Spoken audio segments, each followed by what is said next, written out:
دیتا تو بیٹے اور بیٹیاں اللہ دیتا ہے، لیکن جناب جبریل کہتے ہیں میں اس لیے آیا ہوں لِأَهَبَ لَكَ غُلَامًا زَكِيًّا، تاکہ تمہیں ستھرا بیٹا میں دوں، عطا کروں۔ تو جب اللہ کی طرف اس کی نسبت ہے وہاں حقیقی اور ذاتی نسبت ہے، اور جب جناب جبریل اللہ کی جو مخلوق ہے، اللہ کے بندے ہیں، ان کی طرف ہبہ کی نسبت ہے تو وہاں نسبت عطائی ہے، یعنی انہوں نے جو دینا ہے وہ اللہ کی عطا سے، اگرچہ ان کی طرف ڈائریکٹ اس کی نسبت ہے لیکن وہ ذاتی طور پر اس کے مالک نہیں ہیں، بلکہ اللہ رب العزت کی عطا سے وہ ان کو ستھرا بیٹا دینے کے لیے تشریف لائے۔ ایک اور مثال قرآن مجید میں فرمایا کہ اللہ خالق کل شیء، ہر شے کا خالق اللہ ہے۔ یہاں اللہ رب العزت جل شانہ کی طرف نسبت ہے تخلیق کی، پیدا کرنے کی، حقیقی اور ذاتی۔ اللہ رب العزت ذاتی طور پر اور حقیقتاً چیزوں کو پیدا کرنے والا، کائنات کی ہر چیز کو پیدا کرنے والا اللہ۔ سورہ آل عمران کی آیت نمبر 49 میں جناب سیدنا عیسیٰ علیہ السلام کا قول اللہ رب العزت نے حکایت میں بیان فرمایا۔ عیسیٰ علیہ السلام فرماتے ہیں کہ انی اخلق لکم من الطین کہیئۃ الطیر، میں پیدا کرتا ہوں، میں تخلیق کرتا ہوں تمہارے لیے مٹی سے صورت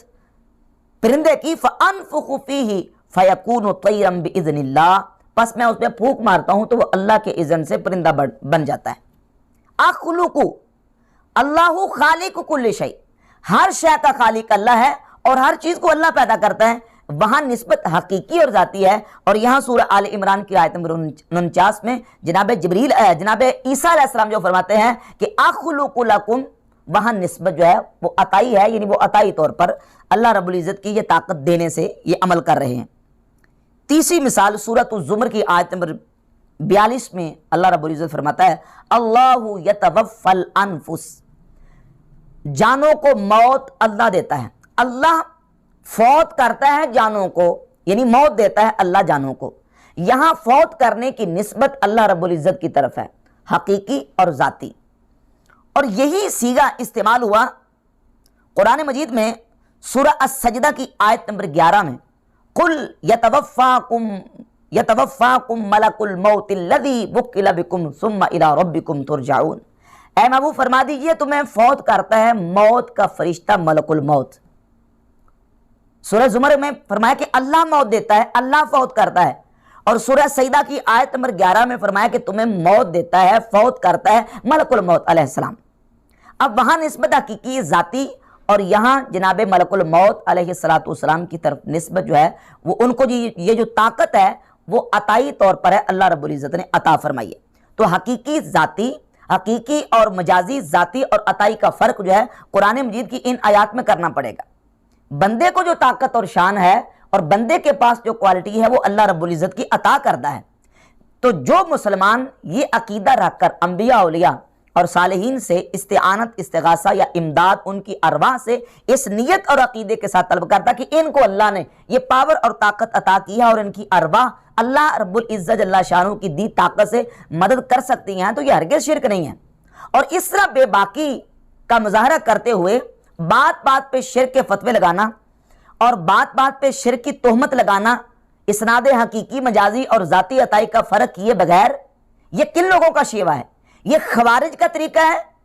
یہ یہودیوں کا طریقہ ہے، اور یہ منافقین کا طریقہ۔ میں اس پر انشاءاللہ پروف پیش کروں گا کہ رسول اللہ صلی اللہ علیہ وآلہ وسلم کی ذات اقدس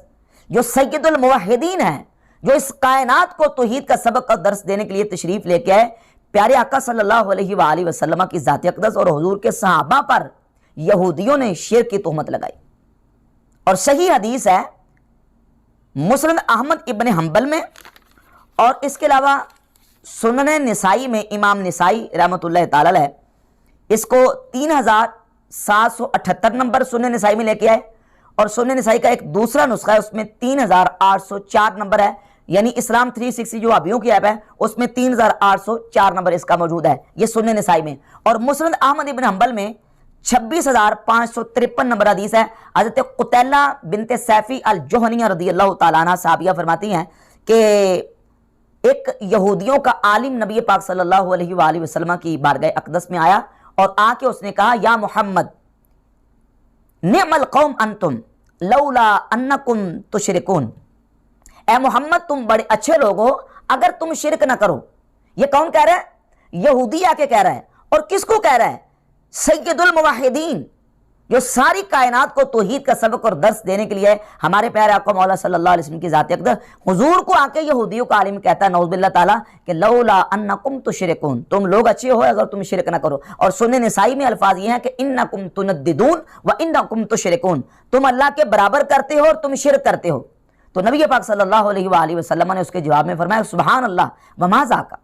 اللہ پاک ہے وہ کیا ہے جو تم ہمارے اوپر تہمت لگا رہے ہو کہ ہم شرک کرتے ہیں نعوذ باللہ تعالیٰ. تو اس نے کہا کہ وہ یہ کہ آپ لوگ یہ کہتے ہیں ما شاء اللہ و شئتا، یعنی آپ کے صحابہ یہ کہتے ہیں کہ ما شاء اللہ و شئتا، جو اللہ چاہے اور آپ چاہیں. اور آپ کے صحابہ یہ کہتے ہیں بالکعبہ، یعنی کعبے کی قسم. تو یہ شرک ہے، اگر تم یہ شرک چھوڑ دو تو تم اچھے لوگ ہو. اب یہودی کی تہمت دیکھیں کہ اس نے نبی پاک صلی اللہ علیہ وسلم کی ذات اقدس اور حضور کے صحابہ کرام رضی اللہ تعالیٰ عنہم کو بھی نعوذ باللہ شرک کی تہمت لگا دی. تو اب یہ شیوا کن کا ہے؟ اہل توحید پر بلا وجہ حقیقی و مجازی اور ذاتی اور عطائی کے فرق کو بالا طاق رکھ کر شرک کی تہمت لگانا یہ یہودیوں کا طریقہ. اور یہودی کا میں نے حوالہ دے دیا سنن نسائی 3778 نمبر حدیث اور مسند احمد ابن حنبل 26553 نمبر حدیث ہے. اب اس حدیث میں ذرا تھوڑی سی وضاحت کرنا ضروری ہے کہ جب سرکار دو عالم صلی اللہ علیہ وآلہ وسلم کے سامنے اس یہودی نے یہ اعتراض کیا تو حضور علیہ الصلوۃ والسلام نے اپنے صحابہ کرام رضی اللہ تعالی عنہم کو بلایا اور بلا کے آپ علیہ الصلوۃ والسلام نے فرمایا کہ تم نے آئندہ کے بعد واو کی جگہ پہ سما کی تبدیلی کر لینی ہے. یعنی تم جو کہتے ہو نا کہ ما شاء اللہ و شئتا، تو آئندہ کے بعد تم نے یہ کہنا ہے ما شاء اللہ ثم شئتا، یعنی جو اللہ چاہے پھر آپ چاہیں. تو آپ نے واو کی جگہ پہ سما کی تبدیلی کر لینی ہے. اس حدیث کو 5 صحابہ کرام رضی اللہ تعالی عنہم نے بیان کیا ہے. حضرت قتیلہ بنت سیفی الجوہنیہ، حضرت سیدنا حذیفہ بن یمان رضی اللہ تعالیٰ عنہ، حضرت طفیل بن سخبرہ رضی اللہ تعالیٰ عنہ اور حضرت جابر بن سمرہ رضی اللہ تعالیٰ عنہ اور حضرت عبداللہ ابن عباس رضی اللہ تعالیٰ عنہ سے یہ روایت موجود ہے مختلف واقعات کے ساتھ. اس پر انشاءاللہ تفصیلی میں گفتگو کروں گا. اس روایت کے بعض جو ترک ہیں جس میں اجلا بن عبداللہ الکندی الکوفی الشیعی راوی ہے، اس کے جو بیان کردہ جو ترک ہیں اور جس میں مرکزی راوی ہے اس روایت کو خصوصاً غیر مقلدین پیش کرتے ہیں. اور ابن عبدالوہاب نجدی نے اپنی کتاب التوحید میں بھی اس روایت کو پیش کر کے شرک ثابت کرنے کی کوشش کی ہے. اسماعیل دیلوی نے اپنی کتاب تقویۃ الایمان میں اس ایک طریق کو پیش کر کے اس سے شرک ثابت کرنے کی کوشش کی ہے. اور اسی روایت کو مسند احمد ابن حنبل کے حوالے سے جو ابن عباس رضی اللہ تعالیٰ عنہ سے جو مروی طریق ہے اجلا بن عبداللہ الکندی جو الشیعی ہے اس کا جو جس میں وہ مرکزی راوی ہے، اس کو مرزا نے اپنے ریسرچ پیپر نمبر 3 میں جس کا عنوان ہے دعا صرف اللہ ہی سے اس میں پیش کی. انشاءاللہ اس پر میں تفصیلاً گفتگو کروں گا. تو یہاں صرف بتانا مقصود یہ ہے کہ یہ شرک کی تہمت جو لگائی گئی ہے یہ یہودیوں کی طرف سے لگائی گئی. اب کیوں لگائی ہے؟ وہ لگائی ہے انہوں نے حقیقی اور مجازی اور ذاتی اور عطائی کا فرق کیے بغیر. اب سرکار دو عالم صلی اللہ علیہ وآلہ وسلم نے جو حرف کو چینج کرنے کا حکم دیا وہ اس لیے نہیں کہ نعوذ باللہ یہ شرک تھا اور حضور نے کے سامنے پہلے صحابہ کرام شرک کرتے تھے اور نبی علیہ الصلوۃ والسلام نے بعد میں ان کو منع کر دیا کہ تم نے یہ نہیں کرنا کیونکہ یہودیوں کی طرف سے یہ اعتراض آ گیا کہ یہ شرک ہے. ایسی بات نہیں ہے. کیوں؟ اس لیے کہ صحابہ کرام یہ مسلسل کہتے آ رہے تھے اگر نعوذ باللہ اس چیز کو شرک قرار دیا جائے تو پھر اس کا مطلب یہ نکلے گا کہ صحابہ کرام پہلے شرک کرتے تھے اور حضور نے ان کو منع نہیں کیا. سرکار تو آئے ہی توحید سکھانے کے لیے، اور اس کا مطلب یہ نکلے گا کہ یہودیوں کے عالم کے توحید سکھانے سے نبی صلی اللہ علیہ وآلہ وسلم اور حضور کے صحابہ کو توحید کا پتہ چلا. اس سے پہلے تو نعوذ باللہ وہ صحابہ شرک کر رہے تھے علیہ باللہ تعالیٰ. حالانکہ یہ مطلب نہیں ہے، بلکہ بڑے بڑے اجلہ ائمہ محدثین کے حوالہ جات موجود ہیں. امام طحاوی رحمۃ اللہ علیہ نے اپنی کتاب شرح مشکل الآثار میں بھی اسی روایت کو بیان کر کے انہوں نے لکھا یہ پہلے مباح تھا اور بعد میں حضور علیہ الصلوۃ والسلام نے اس کو منع کر دیا. امام نووی رحمۃ اللہ علیہ نے ریاض الصالحین میں پورا چیپٹر اور عنوان اس بات کا قائم کیا ہے کہ ما شاء اللہ و شئتا پہلے کہنا جائز اور بعد مکروہ ہو گیا. یعنی اس کے کراہت کا بیان اس کے شرک کا بیان نہیں کیا. یہ نہیں کہا کہ اس کے شرک کا بیان، یہ کہا کہ اس کے مکروہ ہونے کا بیان. کیوں مکروہ؟ اس لیے کہ نبی پاک صلی اللہ علیہ وآلہ وسلم نے اس لفظ واو کو منع کر دیا اور کہا کہ ما شاء اللہ و شئتا کی جگہ پہ تم نے کہنا ما شاء اللہ ثم شئتا. تو پر انشاءاللہ اس پر پوری تفصیلاً جو ہے نا وہ ڈیٹیل اسی حدیث کے اوپر انشاءاللہ گفتگو کریں گے. تو دوسرا حوالہ جو منافقین کی طرف سے ہے کہ منافقین نے بھی شرک کا فتویٰ لگایا اور شرک کی تہمت لگائی۔ تفسیر کی معتبر اور مستند کتابوں میں یہ واقعہ موجود ہے کہ جب نبی پاک صلی اللہ علیہ وآلہ وسلم نے حکم دیا کہ جس نے میری اطاعت کی اس نے اللہ کی اطاعت کی، اور جس نے میرے ساتھ محبت کی اس نے اللہ کے ساتھ محبت کی، یہ سن کر منافقین نے یہ کہا کہ محمد صلی اللہ علیہ وآلہ وسلم نعوذ باللہ یہ چاہتے ہیں کہ جس طرح عیسائیوں نے عیسیٰ علیہ السلام کو رب اور خدا بنا لیا تھا، ہم بھی ان کو رب اور خدا بنا لیں، نعوذ باللہ تعالی۔ سورۃ النساء کی آیت نمبر 80 کی تفسیر میں امام ابن الجوزی نے اپنی کتاب زاد المسیر میں، یہ تفسیر کی کتاب ہے امام ابن الجوزی کی تفسیر زاد المسیر، اور یہ امام بغوی کی کتاب ہے تفسیر معالم التنزیل، اور اسی طرح امام فخر الدین رازی نے اپنی کتاب تفسیر کبیر میں، اور علامہ علوسی نے تفسیر روح المعانی میں اس واقعے کو ذکر کیا کہ منافقین نے کہا قال بعض المنافقین ما يريد هذا الرجل الا ان نتخذه ربا كما اتخذت النصارى عیسی ابن مریم ربا، یہ محمد نعوذ باللہ یہ چاہتے ہیں کہ ہم ان کو ایسے رب بنا لیں جس طرح کے عیسائیوں نے عیسیٰ علیہ السلام کو رب بنا لیا۔ تو اب اس بات پر منافقین نے رسول اللہ صلی اللہ علیہ وآلہ وسلم کی ذات اقدس پر نعوذ باللہ تعالی شرک کی تہمت لگائی، اور اسی طریقے سے خوارج کا وہ گروہ جنہوں نے مولا علی مرتضی شیر خدا کرم اللہ تعالی وجہ الکریم اور حضرت امیر معاویہ رضی اللہ تعالیٰ عنہ اور حضرت عمر بن عاص رضی اللہ تعالیٰ عنہ کو واقعہ تحکیم کی وجہ سے نعوذ باللہ مشرک کہا، تو وہ بھی وجہ یہ تھی، قرآن مجید کی آیت سورہ یوسف کی پڑھتے تھے کہ ان الحکم الا للہ، اللہ کے علاوہ کسی کا حکم نہیں ہے، لہذا چونکہ معاویہ اور علی نے دونوں نے حاکم مقرر کر کے شرک کیا ہے، لہذا دونوں نعوذ باللہ تعالیٰ مشرک ہو چکے ہیں۔ اور پھر مولا علی کے سامنے یہاں تک کہا کہ اشرکت فی دین اللہ رجال، اے علی تو نے بندوں کو خدا کا شریک بنا کے شرک کیا ہے، لہذا ہم تیری اطاعت نہیں کریں گے۔ البدایہ والنہایہ میں یہ واقعہ موجود ہے، اور امام نسائی نے اپنی کتاب خصائص علی میں روایت نمبر 185 اسی کو بیان کیا، اور امام مسلم رحمۃ اللہ علیہ صحیح مسلم 2468 نمبر حدیث لے کے ہے، جب مولا علی نے ان کی یہ بات سنی تو آپ نے فرمایا کلمۃ حق ارید بہا باطل، کلمہ حق ہے لیکن انہوں نے مطلب اس کا غلط لیا ہے۔ تو یہ ذاتی اور عطائی اور حقیقی اور مجازی کا فرق کیے بغیر اس طرح کی شرک کی تہمت لگانا یہ یہودیوں کا طریقہ، خوارج کا طریقہ اور منافقین کا طریقہ ہے۔ مومن مسلمان جو ہے وہ ہمیشہ ان چیزوں کا فرق کر کے چلتا ہے۔ تو اب ان تمہیدی باتوں سے یہ بات واضح ہو گئی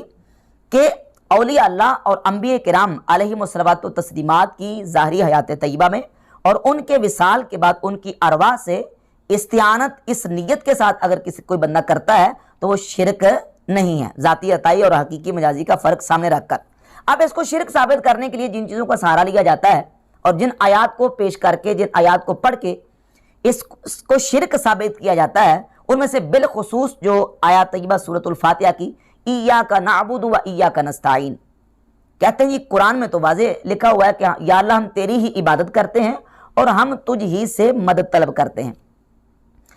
تو چونکہ اللہ رب العزت کے علاوہ کسی اور سے مدد طلب کرنا اور استعانت کرنا شرک ہے، لہذا جو ہے وہ انبیاء اولیاء سے استعانت اور امداد شرک ہے۔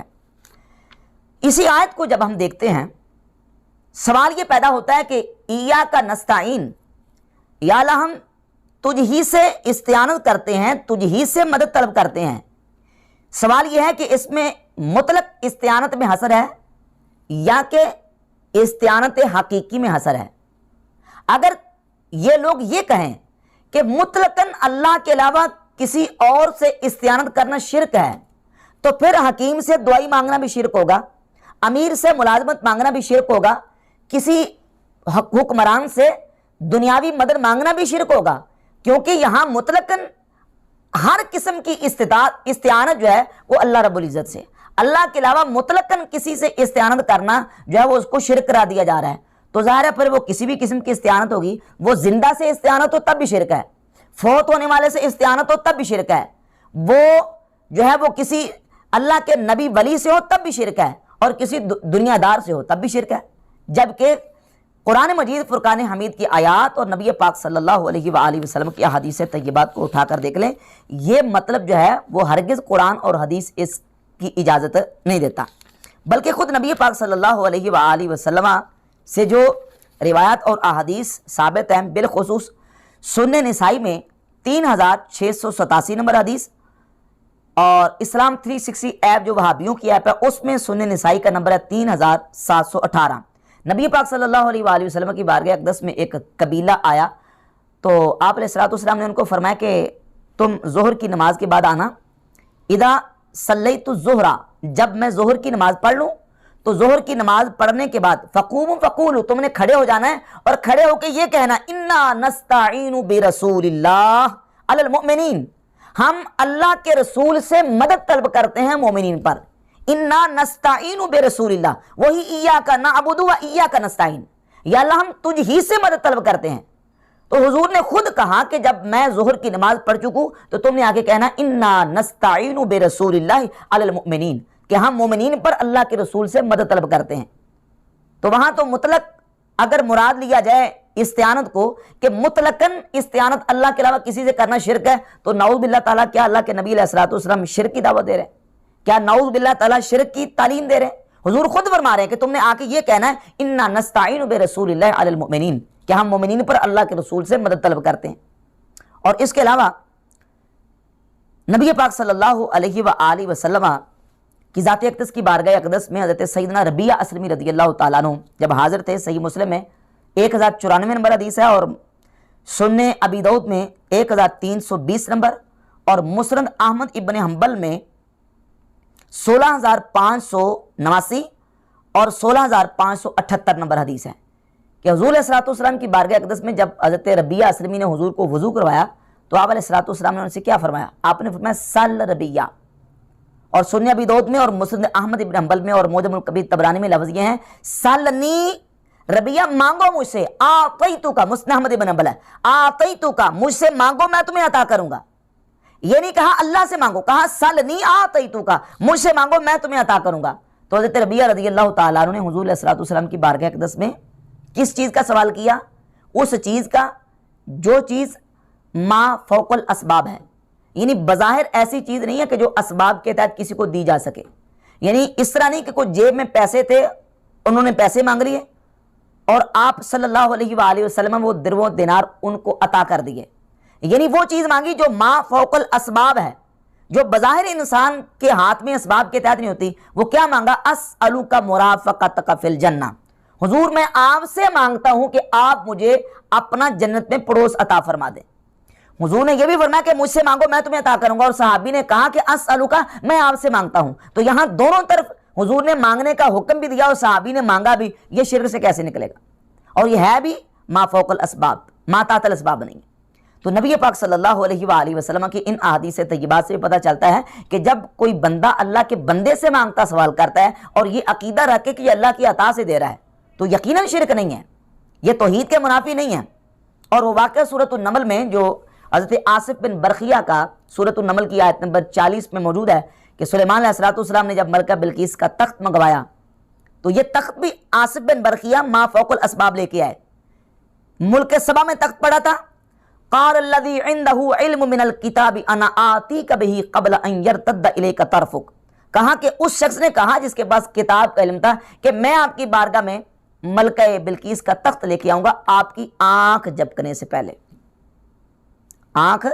جھپکنے سے پہلے۔ اور سنن الکبریٰ بیہقی میں امام بیہقی رحمۃ اللہ علیہ حضرت عبداللہ بن عباس رضی اللہ تعالیٰ عنہ سے لے کے آئے کہ یہ تخت لانے والا آصف بن برقیہ حضرت سلیمان علیہ الصلوۃ والسلام کا کاتب اور منشی تھا، آصف بن برقیہ۔ تو آصف بن برقیہ ملک سبا سے ایک آنکھ جھپکنے سے پہلے تخت سلیمان علیہ الصلوۃ والسلام کی بارگاہ میں حاضر کر رہے ہیں۔ سوال یہ پیدا تھا یہ کس طاقت سے کر رہے ہیں، یہ کون سی طاقت تھی؟ آج اس قدر ترقی یافتہ دور میں، ٹیکنالوجی کے دور میں، آج تک ایسی ابھی تک کوئی ٹیکنالوجی نہیں ہے کہ جو دیوار کے باہر سے کوئی چیز پڑی ہو، ایک آنکھ جھپکنے سے پہلے وہ دیوار سے اندر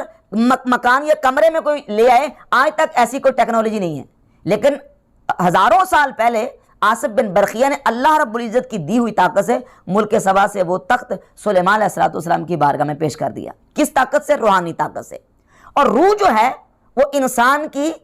نہیں مرتی، یعنی انسان کی جو موت ہے، ڈیتھ ہے، وہ کیا ہے؟ روح کا جسم سے نکل جانا، روح کا جسم سے نکلنا یہ موت ہے۔ تو روح جسم سے نکلنے کے بعد بھی مرتی نہیں ہے۔ اب آصف بن برقیہ جو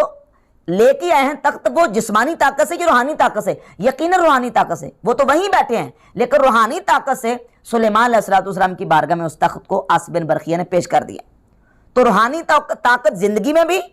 اور روحانی طاقت زندگی کی یعنی انسان کی دنیاوی زندگی کے بعد برزخ میں تو روحانی طاقت اور زیادہ ہو جاتی ہے۔ بلکہ حضور سیدنا غوث پاک شیخ عبد القادر جیلانی رحمۃ اللہ تعالی علیہ مومن کی روحانی طاقت کا ذکر کرتے ہوئے اپنی کتاب فتوح الغیب شریف، یہ فتوح الغیب حضور غوث پاک سرکار رحمۃ اللہ تعالی علیہ کی وہ کتاب ہے کہ جس کتاب کے اوپر تمام مکاتب فکر کا اتفاق ہے۔ اہل سنت کا کم کہلانے والے دیوبندی ہوں یا وہ وابی غیر مقلد ہوں یا اہل سنت و جماعت بریلوی ہوں، تمام مانتے ہیں کہ یہ فتوح الغیب شریف حضور غوث پاک سرکار رحمۃ اللہ کی کتاب ہے۔ اس کتاب میں غوث پاک سرکار رحمۃ اللہ صفحہ نمبر 35 پر اور صفحہ نمبر 65 پر اور صفحہ نمبر 73 پر بندے مومن کی شان اور طاقت کا ذکر کرتے ہوئے فرماتے ہیں کہ جس وقت بندہ موت سے پہلے مر جاتا ہے، یعنی موت سے پہلے اپنے آپ کو اپنے نفس کو مار دیتا ہے، تو اللہ رب العزت جل شانہ اسے صفت تکوین عطا فرماتا ہے۔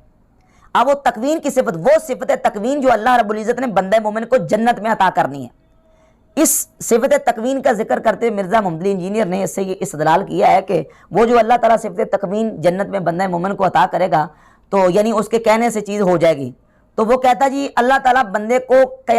جنت میں منی گاڈ بنا دے گا۔ ہم کہتے ہیں منی گاڈ اللہ رب العزت کے علاوہ کوئی بھی خدا نہیں ہو سکتا، نہ چھوٹا نہ بڑا نہ درمیانہ،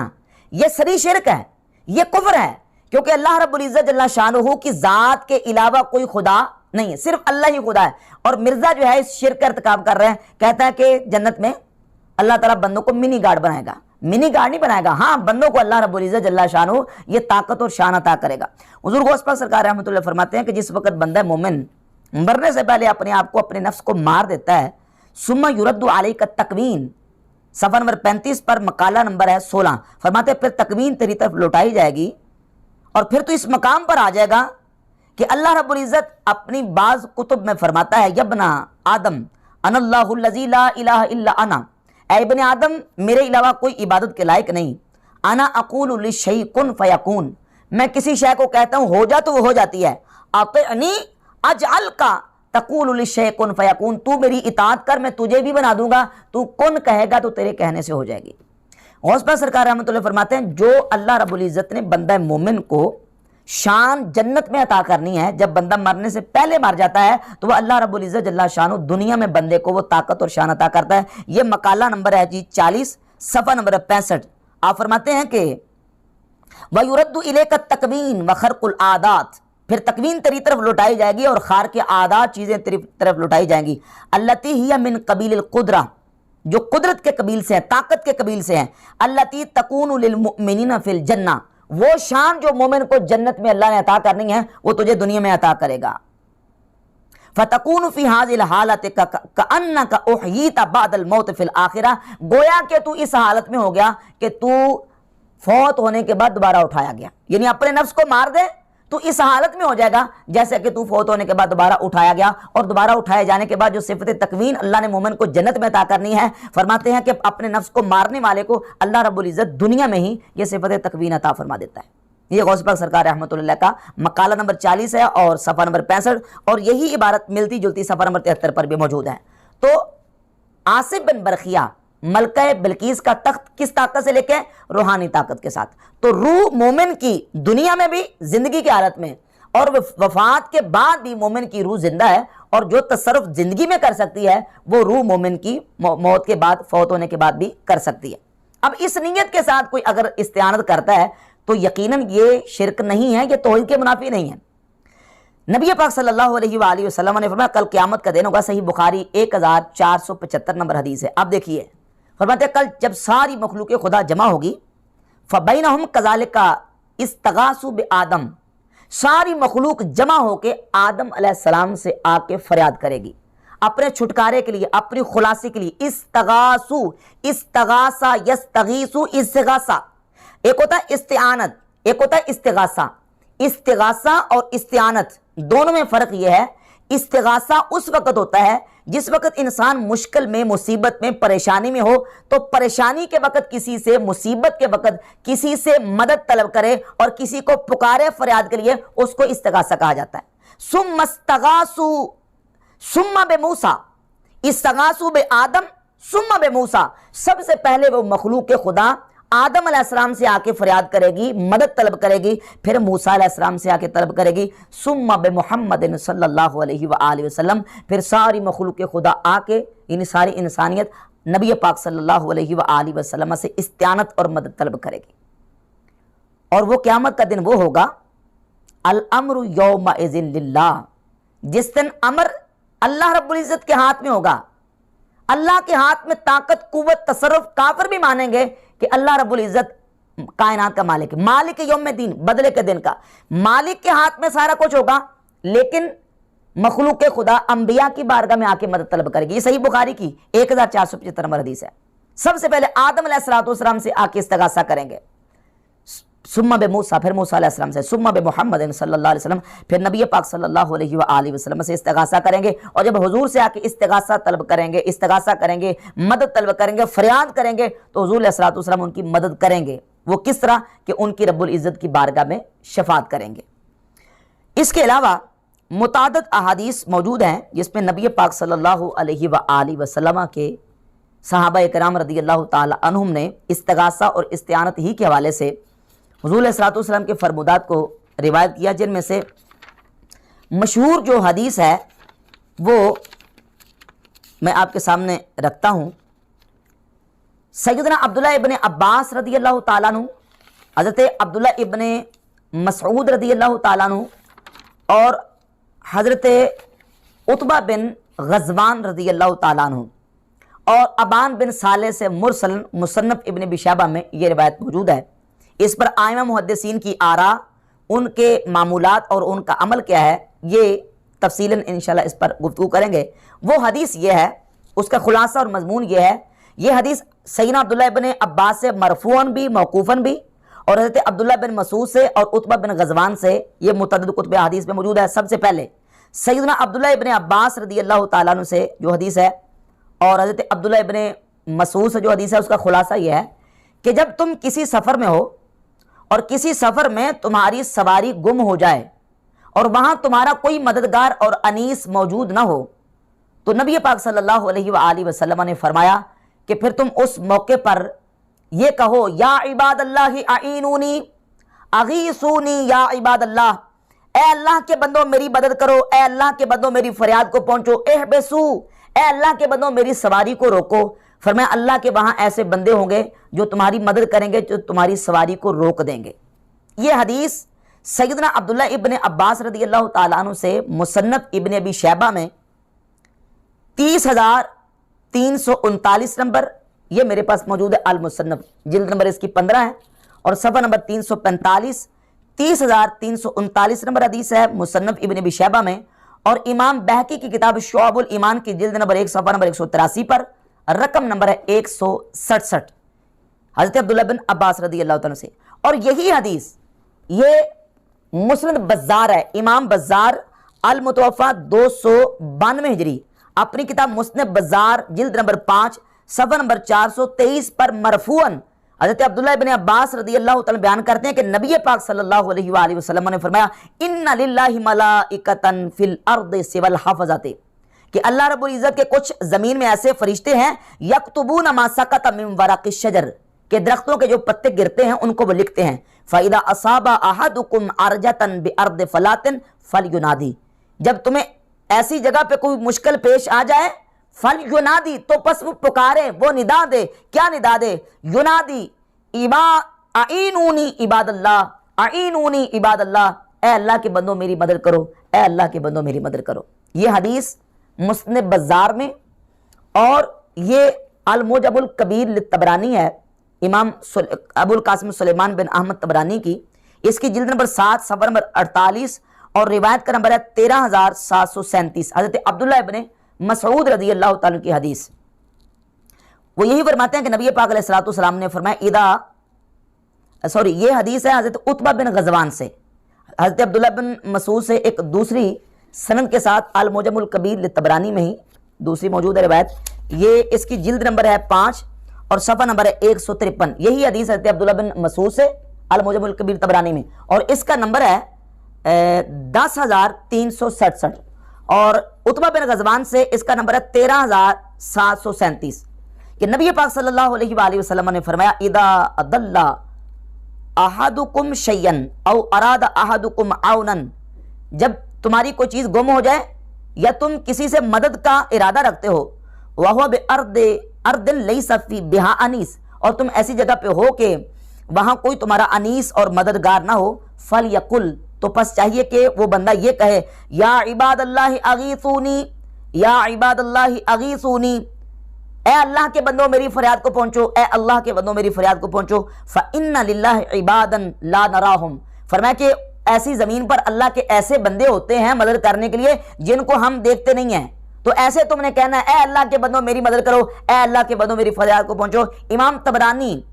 13737 نمبر حدیث کو بیان کرنے کے بعد لکھتے ہیں وَقَدْ جُرِّبَ ذَلِكَ،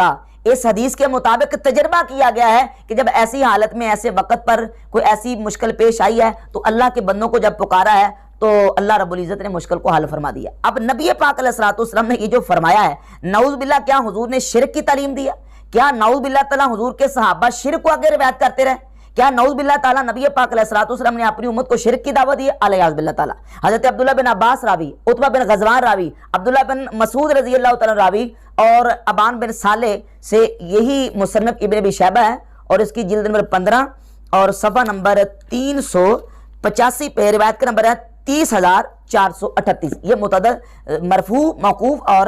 مرسل روایات موجود ہیں۔ اچھا، یہ تو ہے روایات، اور ان کی تخریج میں آپ کے سامنے کچھ حوالے پیش کرتا ہوں۔ یہ جو عتبہ بن غزوان سے میں نے المعجم الکبیر طبرانی سے روایت پیش کی ہے، جلد نمبر 7 صفحہ نمبر 48، اس کا رقم نمبر ہے 13,737۔ یہی حدیث مسلم بازار میں جلد 6 صفحہ 33 اور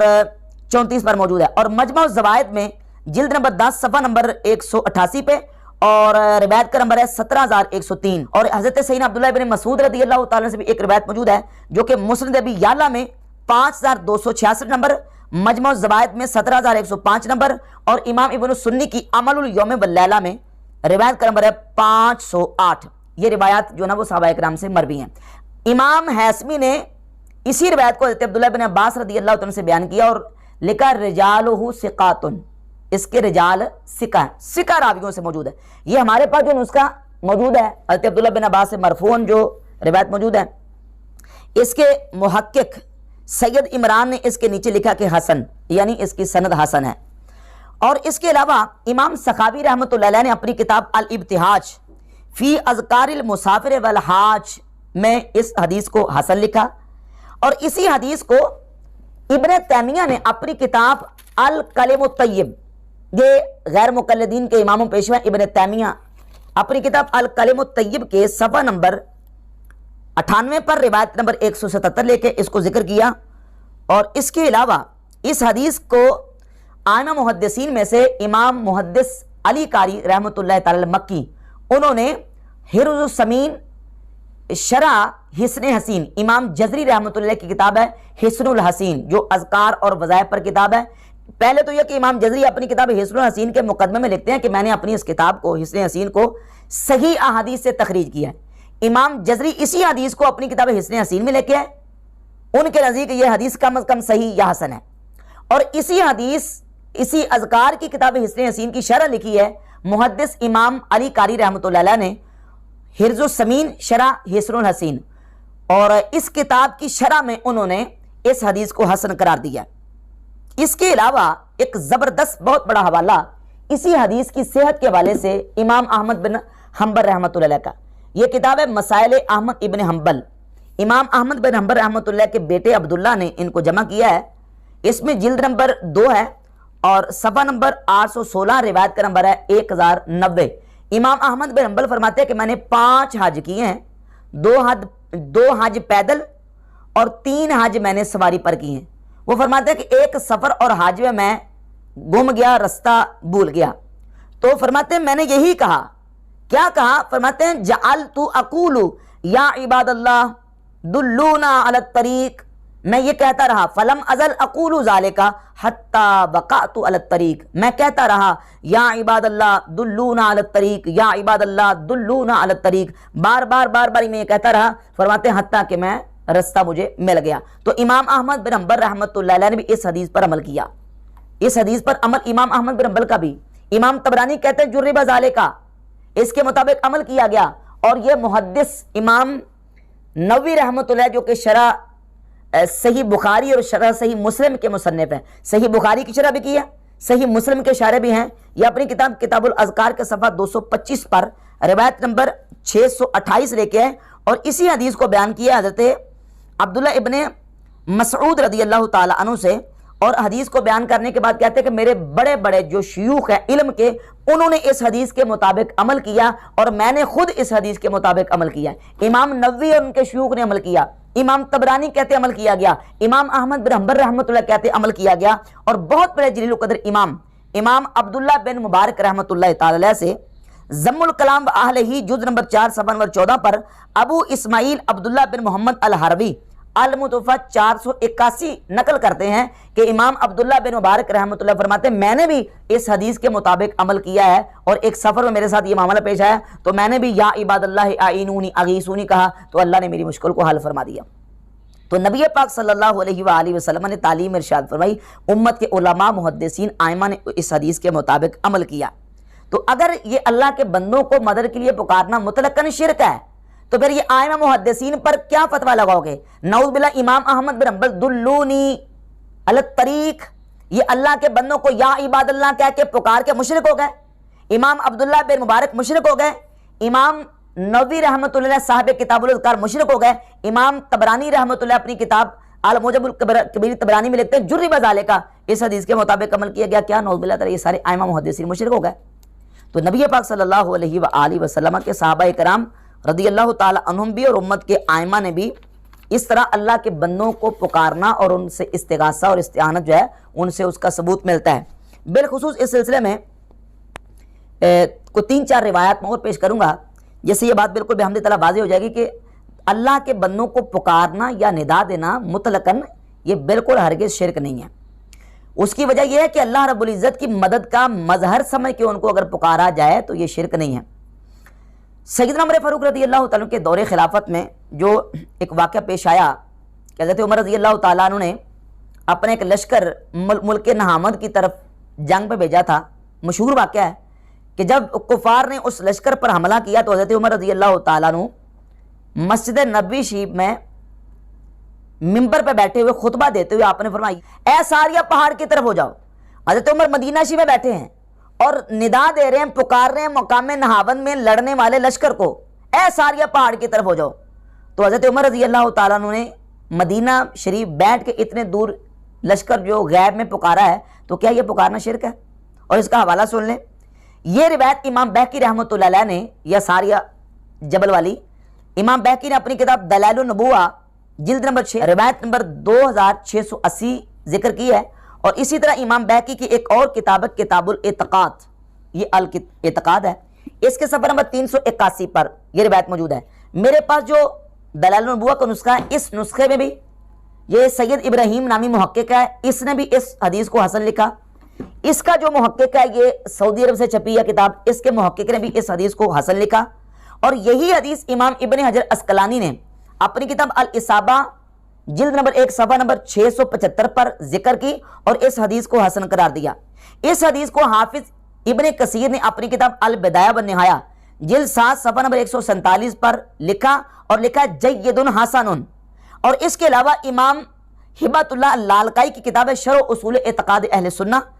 رقم نمبر 2537 2538 دو روایتیں لے کے ہیں، یہی حضرت عمر فاروق رضی اللہ تعالیٰ کا کشف اور ان کے جو دور سے ندا دینے کا ذکر ہے اس کو لکھا، اور میرے پاس جو نسخہ موجود ہے دارالحدیث القاہرہ کا محقق نے اس میں اس حدیث کو حسن لکھا ہے۔ اور ناصر الدین البانی نے اپنی کتاب مشکات المصابیح تحقیق البانی کے ساتھ جو شائع ہوئی ہے المکتبۃ الاسلامی سے بیروت سے، اس میں جلد نمبر 3 صفحہ نمبر 1678 پر روایت کا نمبر ہے 5954 البانی نے اس حدیث کو مشکات کی تحقیق میں حسن قرار دیا ہے۔ اور اسی طرح السلسلۃ احادیث صحیحہ البانی کی دوسری کتاب ہے جلد نمبر 3 صفحہ نمبر 101 پہ ناصر الدین البانی نے اس حدیث کو حسن لکھا ہے۔ اس کے علاوہ ابن تیمیہ نے اپنے فتاویٰ میں حضرت عمر رضی اللہ تعالیٰ کا یہ واقعہ بطور کشف کی دلیل کے پیش کیا ہے، اور مدارج السالکین میں ابن قیم الجوزیہ نے اس واقعے کو کشف کی دلیل کے طور پر پیش کیا ہے۔ اب اس پر مرزا جیلمی کی طرف سے اعتراض یہ ہے، اور یہ اعتراض اس کی طرف سے کیا ہونا ہے، بلکہ مرزا جیلمی کا یہ اعتراض وہابی مولوی زبیر علی زئی کی اندھی تقلید میں ہے۔ مرزا چونکہ اندھ بھگتا ہے اس کا پکا، تو زبیر علی زئی نے اس پر اعتراض اس واقعے پر سند کے اعتبار سے یہ کیا ہے کہ اس میں محمد بن عجلان راوی مدلس ہیں اور ان کے ساتھ روایت ہے۔ حالانکہ انہی کتابوں میں دلائل النبوہ اٹھا کر دیکھ لیں، امام بہقی کی کتاب الاعتقاد اٹھا کر دیکھ لیں، اور علامہ لالکائی کی شرح اصول اعتقاد اہل سنہ اٹھا کر دیکھ لیں، تینوں کتابوں میں باقاعدہ لفظ موجود ہے کہ محمد بن عجلان کہتے ہیں کہ انہوں نے ایاس بن معاویہ بن قرہ سے اس حدیث کو سنا ہے۔ وہاں سماع کی تصریح موجود ہے، دلائل النبوہ جلد 6 صفحہ 322 ہے اور رقم نمبر 2680، 322 صفحہ ہے اور رقم نمبر 2680 ہے، اور کتاب الاعتقاد میں صفحہ 381 پر اور شرح اصول اعتقاد اہل سنہ میں 2538 نمبر روایت ہے، وہاں محمد بن عجلان کی باقاعدہ جو ہے وہ ایاس بن معاویہ بن قرہ سے سماع کی تصریح موجود ہے۔ لہذا یہ اعتراض بالکل ان کا باطل اور بالکل مردود ہے، لہذا یہ بالکل سند حسن کے ساتھ روایت ثابت ہے۔ حضرت عمر رضی اللہ تعالیٰ نے دور سے پکارا۔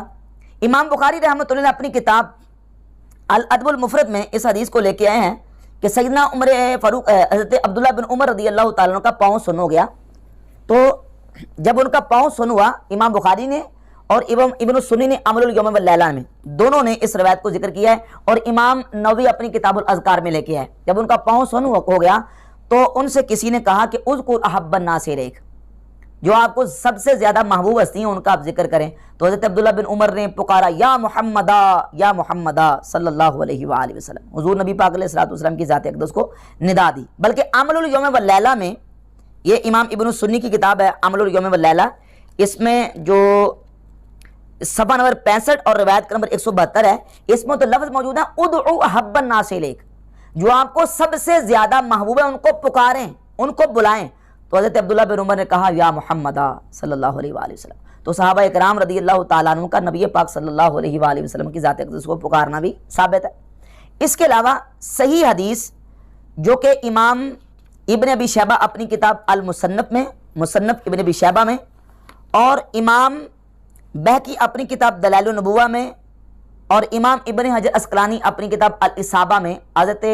بلال بن حارث المزنی رضی اللہ تعالیٰ عنہ سے لے کے ہے کہ نبی پاک صلی اللہ علیہ وآلہ وسلم کے وصال اقدس کے بعد حضرت بلال رضی اللہ تعالیٰ حضور کی قبر پر انوار پر گئے اور سرکار کی قبر شریف پہ کھڑے ہو کے عرض کی یا رسول اللہ استسقی لامتک فانہم قد ہلکوا، یا رسول اللہ آپ کی امت ہلاک ہونے کے قریب ہے، آپ اپنی امت کے لیے بارش کی اور پانی کی دعا کیجیے۔ تو سرکار کو جا کے یا رسول اللہ کہہ کے پکارا بھی، اور صحابی رسول نے یہ بتا دیا کہ یہ پکارنا شرک نہیں ہے۔ اس حدیث کو امام ابن ابی شیبہ نے بیان کیا ہے، اور امام ابن حجر اسقلانی نے اپنی کتاب الاصابہ میں اس حدیث کو لکھا، اور فتح الباری شرح صحیح بخاری جلد 2 صفحہ 629 اور 30 پر امام ابن حجر اسقلانی نے اس حدیث کی سند کو صحیح قرار دیا، اور حافظ ابن کثیر نے البدایہ والنہایہ جلد نمبر 7 صفحہ 105 پہ اس حدیث کو صحیح قرار دیا، اور ابن تیمیہ نے اپنی کتاب اقتداء صراط مستقیم میں 728 نمبر صفحے پہ اس حدیث کو برقرار رکھا ہے۔ تو بحمد تعالیٰ ان حوالوں سے یہ بات بالکل واضح ہوئی کہ پکارنا یا اللہ کے محبوب بندوں کو بلانا یہ شرک نہیں ہے۔ اس سلسلے میں جو بہت بڑا مرزا جیلمی کی طرف سے جو اشکال پیش کیا جاتا ہے، وہ جامع ترمذی کی حدیث کو بار بار دہراتا ہے کہ حدیث موجود ہے کہ الدعاء هو العبادہ، دعا عبادت ہے۔ اب دعا کا ترجمہ نہیں یہاں کرے گا، اگر دعا کا ترجمہ کرے پھر پھنس جاتا ہے۔ یقیناً دعا جو ہے یہ عربی کا لفظ ہے، دعا یدعو دعان و دعوتن فو دائن و دعی یدعا دعان فذاک مدعون، تو یہ دعا جو ہے یہ عربی کا لفظ ہے، اسی سے دعا ہے، اسی سے یدعو ہے، اسی سے ادعو ہے، اسی سے لا تدعو ہے۔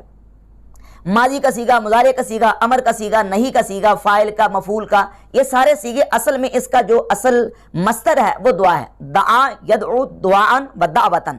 اور اس کا معنی ہے پکارنا، بلانا، ندا دینا، کسی کو پکارنا، بلانا اور ندا دینا۔ الدعاء هو العبادہ، اگر اس کا معنی یہ کیا جائے کہ پکارنا عبادت ہے، سوال یہ پیدا ہوتا ہے کہ اب کیا کہو گے کہ ہر پکارنا عبادت ہے، ہر بلانا ہی عبادت ہے، ہر کسی کو ندا دینا ہی عبادت ہے، اور عبادت تو یقیناً اللہ کے علاوہ کسی اور کی شرک ہے، تو یہ سارا شرک ہو جائے گا؟ نہیں، اس حدیث کا یہ ہرگز مطلب نہیں ہے، بلکہ اس حدیث کا صحیح مطلب یہ ہے، اس حدیث میں لفظ دعا کے اوپر الف لام داخل ہے، الدعا یعنی الدعا، تو اس کو پڑھیں گے الدعا، الدعاء هو العبادہ، دعا عبادت ہے۔ اب سوال یہ پیدا ہوتا ہے کہ الدعا کے اوپر الف لام کون سا ہے؟ الف لام استغراقی ہے، الف لام جنسی ہے، الف لام عہدی ہے، عہد خارجی، عہد ذہنی، عہد حضوری، کون سا الف لام ہے؟ کیونکہ الف لام کی متعدد قسمیں ہیں۔ اگر الف لام کو استغراقی کرا دے، معنی یہ بنے گا کہ ہر قسم کا پکارنا یہ عبادت ہے،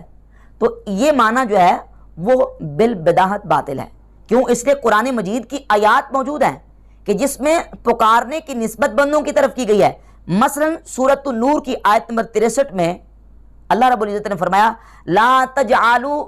دعاء الرسول بینکم کدعاء بعضکم بعضا، کہ رسول کے پکارنے کو اپنے درمیان اس طرح نہ سمجھ لو جس طرح تمہارا ایک دوسرے کو پکارنا۔ اس کی ایک تفسیر یہ ہے کہ یعنی جیسے تم ایک دوسرے کو پکارتے ہو اور دوسرا تمہیں پکارے تو تم توجہ دو یا نہ دو، تو جب رسول تمہیں پکارے تو اس طرح نہ سمجھ لو، بلکہ رسول کی پکارنے پر فوراً تم جواب دو۔ لا تجعلوا دعاء الرسول بینکم، یعنی رسول کے پکارنے کو اپنے درمیان اس طرح نہ بنا لو کا دعاء بعضکم بعضا، جس طرح کہ تمہارا ایک دوسرے کو پکارنا، اس طرح نہ بنا لو۔ ایک تفسیر یہ ہے، اور دوسری تفسیر یہ ہے کہ رسول کو تم اس طرح نہ پکارو جس طرح تم ایک دوسرے کو پکارتے ہو، بلکہ رسول کو تم تعظیم کے القابات کے ساتھ پکارو، یعنی یا رسول اللہ یا نبی اللہ کہہ کے۔ بہر صورت دونوں تفسیروں کے مطابق یہاں دعا جو ہے یا تو رسول کا پکارنا ہوگا یا رسول کو پکارنا ہوگا، یعنی دعا رسول کا معنی یہ ہوگا کہ رسول کو پکارنا یا رسول کا پکارنا، دونوں معنی کے اعتبار سے یہاں دعا جو ہے پکارنا وہ پایا جا رہا ہے۔ تو کیا یہ پکارنا عبادت ہے؟ کیا یہ پکارنا شرک ہے؟ کیا یہ دعا شرک ہے؟ کیونکہ لفظ دعا کا موجود ہے۔ اسی طریقے سے سورہ آل عمران کی آیت نمبر 153 میں ہے، اللہ رب العزت فرماتا ہے کہ جب جنگ احد میں بعض صحابہ کرام رضی اللہ تعالیٰ عنہم مشرکین اور کافروں کے جو نا وہ حملے سے وہ ان کے پاؤں اکھڑ گئے اور وہ دائیں بائیں نکل گئے، تو اللہ فرماتا ہے والرسول یدعوکم فی اخراکم، اور رسول تمہیں تمہارے دوسرے گروہ میں پکار رہے تھے۔ یدعوکم، وہی دعا یدعو دعاً و دعوتاً، پکارنا، رسول تمہیں پکار رہے تھے۔ تو کیا یہاں پکارنا نعوذ باللہ عبادت والا پکارنا ہے؟ نہیں، بلکہ یہاں بلانا، پکارنا، ندا دینا ہے۔ اسی طرح قرآن مجید میں اللہ رب العزت نے ابراہیم علیہ السلام کو جب فرمایا، وہ واقعہ اس کا ذکر کیا ہے کہ آپ پرندوں کو لے لیں اور پرندوں کو لے کر ان کو آپس میں ان کو اپنی طرف سدا لیں اور پھر ان کو ذبح کریں اور ان کو کیما کر کے ٹکڑے جو نا وہ پہاڑوں پہ پھینک دیں، اور پھر فرمایا کہ ثم ادعوہن یاتینک سعیا، سورۃ البقرہ آیت نمبر 260، ثم ادعوہن یاتینک سعیا، پھر ان کو بلاؤ، پکارو، یاتینک سعیا، یہ دوڑے ہوئے تمہاری طرف آ جائیں گے۔ یہاں ادعو صیغہ ہے جس سے لا تدعو نہیں بنتی ہے۔ قرآن مجید میں جو آتا ہے کہ ولا تدعو مع اللہ الہا آخر، کہ اللہ کے ساتھ کسی اور کو نہ پکارو، نہ بلاؤ، یعنی اس کی عبادت نہ کرو، کیونکہ دعا یدعو، دعان جو ہے یہ یدعونا اے یعبدونا کے معنی میں آتا ہے۔ تفسیر طبری میں امام طبری رحمۃ اللہ علیہ نے سورہ فاطر کی آیت نمبر 40 میں تدعونا کا معنی کیا اے تعبدونا، اور دیگر اور مقامات بھی تدعونا تعبدونا کے معنی میں آتا ہے۔ جہاں آتا ہے کہ اللہ کے علاوہ کسی کو مت پکارو، معنی یہ ہے کہ کسی کی عبادت نہ کرو، مطلقاً پکارنا مراد نہیں ہے۔ تو الدعاء هو العبادہ کا معنی یہ ہے کہ دعاء اللہ هو العبادہ، یعنی اللہ رب العزت سے دعا کرنا عبادت ہے، نہ کہ مطلقاً پکارنا عبادت ہے، نہ کہ مطلقاً کسی کو ندا دینا یا کسی کو طلب کرنا عبادت ہے۔ اگر مطلقاً طلب کرنا یا پکارنا یا دعوت دینا اس کو عبادت قرار دے کے شرک کرا دیا جائے، تو قرآن مجید میں جہاں اللہ کے رسول صلی اللہ علیہ وسلم کی طرف دعا کی نسبت ہے، مومنین کی طرف دعا کی نسبت ہے، حضرت ابراہیم علیہ السلام کو حکم دیا جا رہا ہے ثم ادعوہن، یہ دعا سے ہے، یعنی دعا سے امر کا صیغہ ادعو ہے، اور اسی سے نہیں لا تدعو ہے کہ ثم ادعوہن یاتینک سعیا، پھر پکارو ان کو، وہ دوڑے ہوئے تمہاری طرف آئیں گے۔ تو یہاں تو پکارنے کا حکم دیا جا رہا ہے، والرسول یدعوکم فی اخراکم، اور رسول تمہیں دوسرے گروہ میں پکار رہے تھے۔ لا تجعلوا دعاء الرسول بینکم کدعاء بعضکم بعضا، سورہ نور آیت نمبر 63 ہے کہ رسول کے پکارنے کو آپ آپس میں اس طرح نہ بنا لو جس طرح کہ تمہارا ایک دوسرے کو پکارنا۔